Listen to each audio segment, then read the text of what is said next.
An AC sweep in PSIM is actually a time domain simulation. So you don't need to convert your switching circuit into an average model. So you can do the AC sweep with the switching circuits preserved. And we can also insert things like digital delays. So in this particular instance, we've got a buck converter on the left with analog and a digital version of the same buck on the right. And here are the AC sweep results. So we've got the amplitude and the phase, and we can see the impact of the digital phase and the difference here in the phase.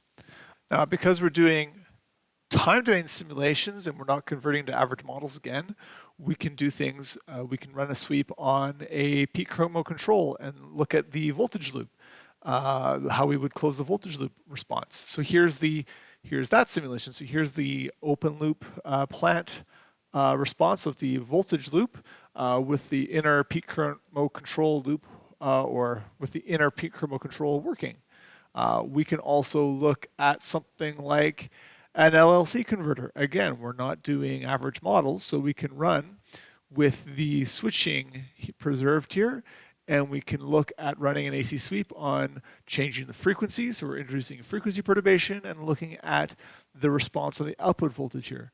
So this one looks like this. We could also set these up to script. So if we wanted to, we could run with do AC sweeps with multiple different DC input voltages. Another one we can look at is phase shift full bridge converters. So we can run AC sweeps on phase shift full bridges. This again is doing peak chromo control, and we're shifting the phase on the front side here. So this one, here's the open loop plant responder of this one. So we would use this to design the voltage loop. Again, we're introducing a perturbation into the reference, in this case for the peak current reference, and wherever we put this AC probe is where we're going to get we're going to do a gain and phase comparison. Again, time domain simulations. We can also do the same approach in motor drive simulations. Again, we're going to introduce a perturbation into ID here and look at the feedback of ID down here. This will allow us to come up with an open loop transfer function for ID. So we can use this to close the loop on a motor drive and design a PI controller here. We can also look at three-phase inverters. So here we are looking at a three-phase inverter.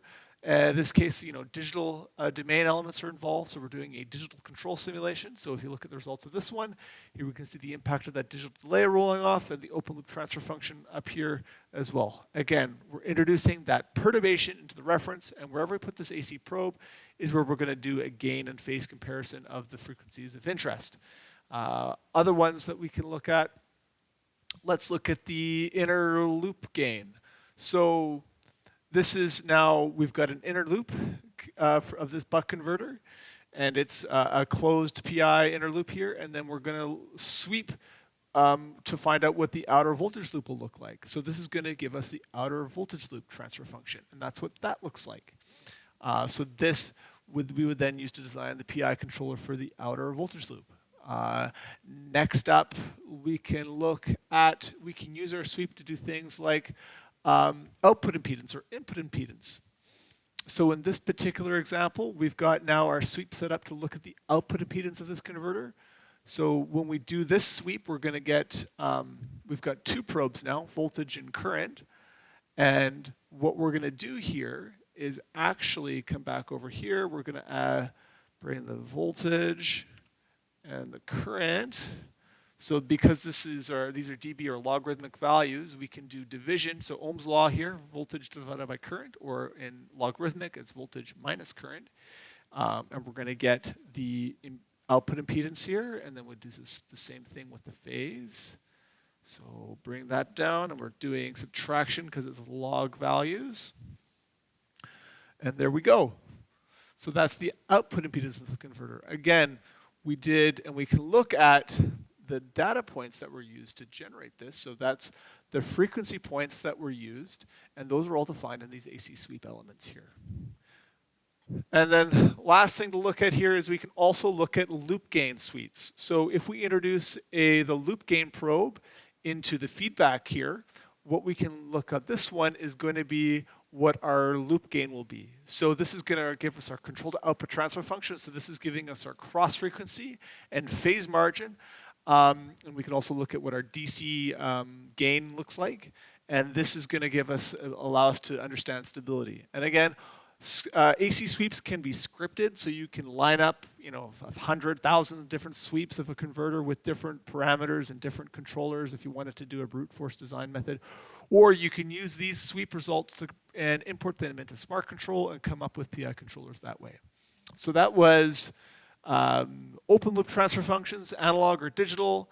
We did sweeping intercurrent loops to design outer voltage loops. We did motor drive sweeps. We did three-phase inverter sweeps, digital control, peak chromo control. We did, so this is, peak chromo control.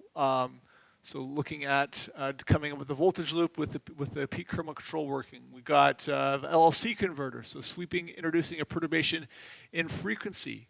So 550 kilohertz here, injecting, changing frequency and looking how that changed the output voltage. We've got a phase shift full bridge converter. Again, we're not converting any of these to average models. The switching is preserved. We can do loop gains and output, and we can also do an input impedance if we wanted to as well. And so that is a look at all the various sweeps that you can do with PSIM, and of course you can do many more. Again, any topology is fair game. We're not converting to average models. If you want more information, do give us a call or drop us a line. We're happy to answer.